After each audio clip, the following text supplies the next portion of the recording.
1.3 million views, 10,000 new subscribers, and nearly $2,500 in estimated revenue. This is one video with one input into my system. Take your hands off the mouse right now because I'm going to break down exactly what made this long-form YouTube video right here hit and gain over nearly $2,500. I'm going to show you the system that I used to plan this video from literally one single prompt. Now, my name's Ricky, I'm 21 years old, and I've been running Faceless commentary channels just like this one for over 8 years now. Glider Guy right here is my main channel with over 560,000 subscribers. Monk is also another one of my channels, which is more short form focused now with nearly 70,000. Now this video right here that I'm showing is definitely an outlier, I will say that. However, it is one of my best performers and I wanted to show it off to you guys today just to show you what's really possible. But what I need you to know is that the system I'm going to show you, it can literally be applied to every single video that I make on this Glider Guy channel.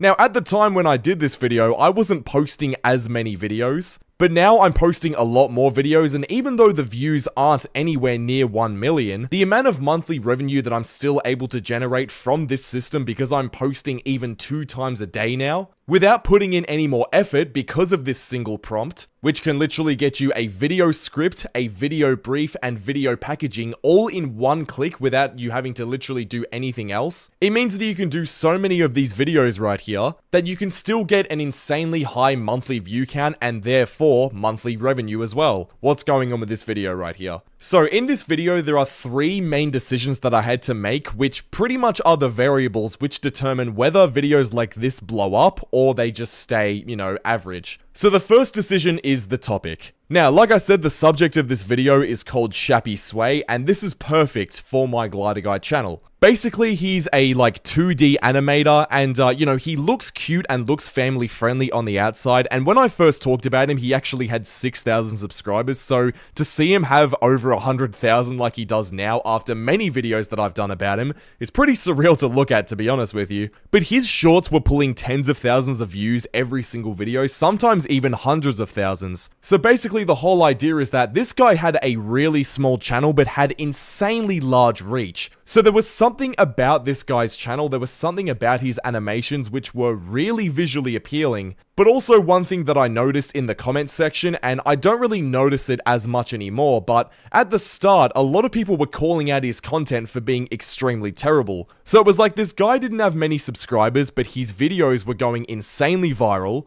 And all of the comments were literally saying, like, what the hell is this content? Like, this is absolutely disgusting. And his channel bio as well said something along the lines of like, oh, you know, this is Shappy's world. Like, it's, you know, it shows fun and resilience and just stuff that you'd kind of see on a kid's channel. But essentially the content, like, it looks bubbly and colorful, kind of like it's meant for kids. But the videos are very, you know, sexualized and disturbing. So that contrast right there is the hook of the video. So, you know, basically the biggest decision of any video you're ever going to make is going to be the topic. Like, the topic is the hook of the video. It can basically determine the ceiling of your video, whether it can get 5,000 views, 100 views, or whether it gets 100,000 to 1 million views like this one did right here. This one was basically a perfect storm where the topic was absolutely perfect, we packaged it perfectly, and it turned into something where I genuinely spent 2 hours on this video and it generated me, as you can see, $2,500. Basically, what I want you guys to take away from that is that the topic literally does the first half of the entire work of the video for you.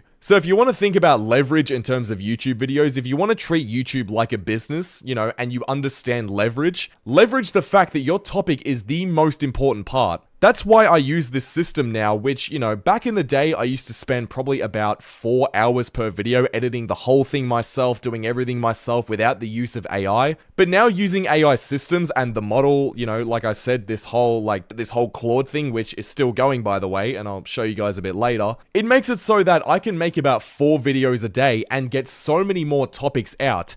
And the thing with YouTube is that a lot of it is experimental. If you can get 4 topics out every single day, obviously I post 2 per day, but I make 4 videos a day, meaning that I backlog 2 videos every single day, getting ahead. I'll show you guys some examples of what I do for my hooks. So let's just take these 2 videos right here, these random 2 videos, and I'll show you the exact hooks that are in them. Minecraft, but you can only touch yellow. I think you just touched red. We just spawned next to a village. No way, you're probably gonna spawn next to my house after getting my information. Okay, so I showed 10 seconds there, but let's really back it up to the first few. So the most important thing about your hook, and this is a hard rule that I really need you to focus in on, so if you're doing anything, if you're like reading the comments, scroll back up and like look at me when I say this. The most important thing is making sure that whatever is in your title and thumbnail matches up with the hook. So let's say I ruined this Minecraft YouTuber right here, and it's just, you know, a picture of the Minecraft YouTuber. She's obviously scared or whatever, saying she's over. The first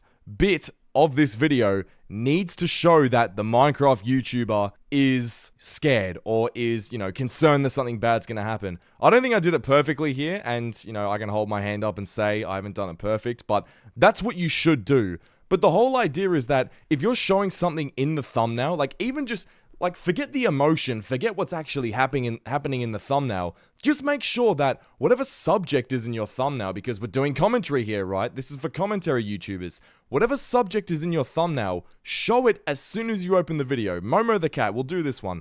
I ruined Momo the cat. What happens when I first click on this? Remember, it's this blue cat, right? What's the first thing that gets shown here? My mommy sells OnlyFans. Instantly, right there, the blue cat. Literally the first second. This is something that I talk about a lot. The first second of your video is the most important, and it's a trickle-down effect from the first second to the last second of the video. Every second after that becomes less and less important, but as you go back up to the first second is by far the most important. The first frame even. I could have even done this frame to be a lot better than it should have been here. The first frame should have simply just been this blue cat, wherever it is. And then also as well, if you're doing commentary, so this might be a little bit all over the place, but with the hook as well, like this is the very first 5 seconds, make sure that if you're showing a clip, which you should be in the first 5 seconds of a commentary reaction video, make sure that the clip doesn't go past 5 seconds of just like straight footage. And if it does, just make sure that you have your own personal input into it. So for example, what I do here, I try to make sure that I add my own like little bit of editing in the intro. So just really focus on it, right? So this is what I do. My mommy sells OnlyFans and they say mommy charges extra if you wanted to blow. So I just do my own little thing in there, like I add my own little like commentary or whatever, I add a couple of effects in there, but really the main thing is just make sure that the subject or the most important part, the biggest part of the video is shown in the intro. Whether, you know, your twist on that, if you do face cam reactions, right, maybe your twist can be, maybe your own input can be like a little face cam in the corner like I've got right here. Maybe that can be your little spin on it, but just make sure that whatever your hook clip is, you've just got your own little thing to it. That's basically the whole point of that. And the third decision that I needed to make is the packaging alignment, right? So this goes kind of hand in hand with the hook, but I'd say the hook is probably more important. Obviously, the promise that you make in the video right here, so I mean, the title and thumbnail right here goes, you know, the most twisted kids animator. Obviously, the proof is in the hook right here in the first 10 seconds, so I'm talking about animators, you know, I'm making sure that I show something crazy right here, I show what the channel is. But the most important part, apart from that, is literally how you package the video. So obviously, the title is very important. I think one thing with the title, just as like a bonus tip, like it's very important that you keep it as short and sharp as possible. So just one rule as well, make sure never keep titles over 50 characters. Just never do it. And the reason being is that when a title is over 50 characters, on most mobile devices, it like goes onto a second line and the viewer can't see the whole title. So like that right there is extremely important. I mean, if a viewer can't see like most of the title, they don't even know what they're clicking on. So that's just something like that's just a golden rule right there that I never exceed. And if you have in any of your videos right now, literally pause right now, actionable step, go fix that right now. Make your titles under 50 characters and you'll probably see a spike in your views just from that. This packaging document, I've never seen anything like this in commentary before, or just in YouTube in general. It gives you all of this, plus everything else that I've already shown you, the brief and the script, purely just with one single prompt. Takes about 3 minutes to load everything, and you have everything right here. So it gives you 2 different combos. It gives you a verdict combo and a curiosity gap packaging combo, sorry. And the difference between the two is pretty simple. So a verdict combo is essentially for your warm audience. So if you've already got an audience, which if you're watching this, I'm assuming you already do. I'm assuming you're making, let's call it $1,000 to $2,000 a month off of your commentary channel, maybe getting 100,000 to 500,000 views a month, and you really want to scale it to properly make you a full-time income. What you can do is use your warm audience, which you already have, because you're already making a few $1,000s a month, and you test this verdict combo in the A slot of your A/B packaging testing. And what you can do with the curiosity gap combo, which is more for cold and new traffic, which if you're making that much money a month, you want to get new viewers, obviously, so you can test this in the B slot. And the difference between the two, a verdict combo states a verdict. It states exactly what's going on in the video. So for this video, right, Roblox just killed the old Roblox. So it's a video, it's a drama video about, you know, Roblox doing some stupid stuff and just basically killing the game. The verdict combo states that instantly. So it's given me 10 different ideas of titles that I can do. And by the way, just one thing with the packaging, always make sure your titles are under 50 characters. This is something I've learned from Mr. Beast, just studying a ton of his videos and a ton of his advice. Always make the title under 50 characters, because whenever you see it on YouTube, if it's over 50 characters, it ends up having like the ... at the end, and you literally just can't read the whole title. So you think about it from a viewer's perspective, if a title's over 50 characters and you can't see the whole title, well, it's like they don't even know what they're clicking on. They can't see the whole thing, if that makes sense. But what it does is it gives you 10 ideas here, and you can make it 20, you can make it 30, but for me, I just tell it to give me 10 different ideas for titles for a verdict combo. You can just go through, use your own intuition, and pick which one you think looks the best. And since you're looking at it from a viewer's perspective, you can instantly glance at these and see which one, you know, picks out at you. Obviously, it'll give you a recommendation, but you don't have to pick it. You can pick whatever one you want. For the curiosity gap ones, what it does is it withholds the conclusion. So it doesn't tell you exactly what's going on. It sort of teases at it. It hints at it. And the reason this is good for cold traffic, not necessarily warm traffic, is because your warm audience are going to click on something if you state exactly what's going on regardless. But a new viewer, if they already know what's going on just by the title, they already kind of know what the video is. They don't really need to click on it. Obviously, you can add a bit of curiosity in these verdict titles, but for the most part, you want to make sure that you're getting your new viewers to return by just stating exactly what's going on. That tends to work a lot for the Glider Guy channel or any more established channels. You'll see it a lot of times on huge channels like Moist Critical, and I'll show you an example. Moist Critical is a great example of someone who doesn't need any more new viewers. Basically, if I were to go into this guy's analytics, obviously I don't have his channel analytics, but if I did, I would probably see that basically all of his views come from returning viewers. This James Charles video is a perfect example. James Charles Crash Out. It's stating exactly in the title what's going on. It's stating that James Charles is having a crash out, and there's nothing more to it. That works for Penguin Zero because his entire brand is that his personality just carries his whole audience, so he doesn't really need to clickbait that much.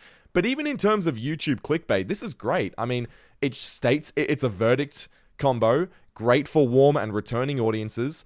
And it's a complete outlier because some people who like Moist Critical's drama videos but might not like these like random UFO, like just random different videos, might not click on that. But they'll click on the James Charles one because it's interesting and obviously the thumbnail is great right here. But the title is a verdict one.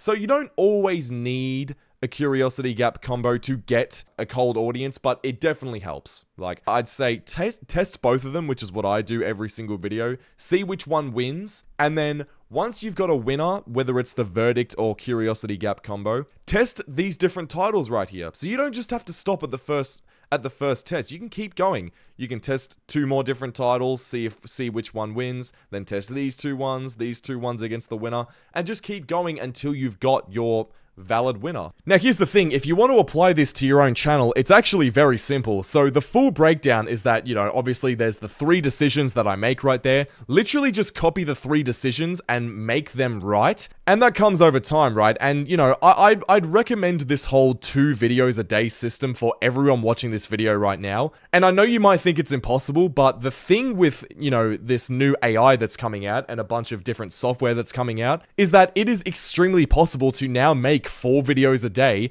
get out 2 topics every single day, and backlog videos like I have. It's not difficult. I have one editor that helps me with these videos, but that's because I'm now working on this Ricky channel, and I'm also working as well on the Monk channel, which I showed you guys before. Now, this system that I'm using to actually make all of these videos, it doesn't just apply to the Glider Guy channel. I can apply it to any commentary channel I want. So if you're a commentary channel watching this video and you're doing maybe a couple $1,000s a month, and you want to scale this to what I've done, which is nearly $8,000 to $10,000 a month, leave a comment right now, because this Ricky channel is extremely small. I've just started it, and I'm currently taking on 5 free case studies and testimonials, meaning that I will blow up your channel completely for free with no catch to it, just because I want to prove that I can actually do it.